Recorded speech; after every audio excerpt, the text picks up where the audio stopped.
Now we're gonna take a quick peek at the exterior of the home.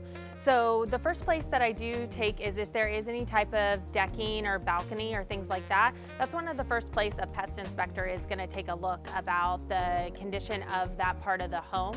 One thing that we do like to do is we'll sometimes bring something sharp to test out some of the beams and areas that may look like they have had a lot of potential dry rot, and depending on how it adjusts to us poking it with a stick, you can tell whether or not, if it goes all the way through, that's likely some dry rot.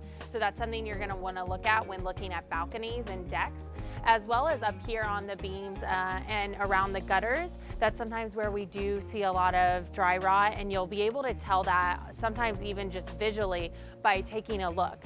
Here it is in a beautiful condition, even though we are in the South San Francisco area, which does get a lot of moisture coming in from the ocean, as well as the areas of Daly City and Pacifica. So you will see it be a little more common there that we do have those types of things on structures such as this.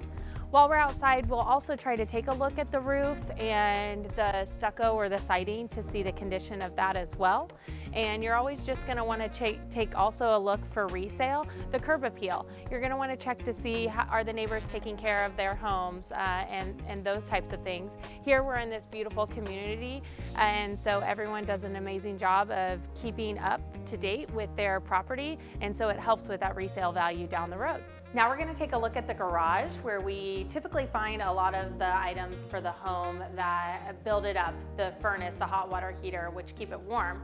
But when talking about warmth, another thing that we do check out is a nice structure of a garage is going to have sheetrock versus some of the older woods. That'll give you an idea of the year of the home and how much they've taken care of it. So here they've done a great job in installing that sheetrock in this newer type of construction home.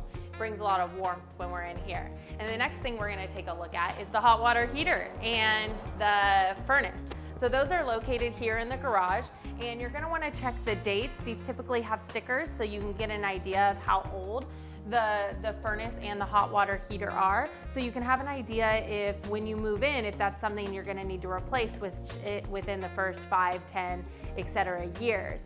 These have been updated recently, so they're in great condition, which gives us another leverage on when we're offering.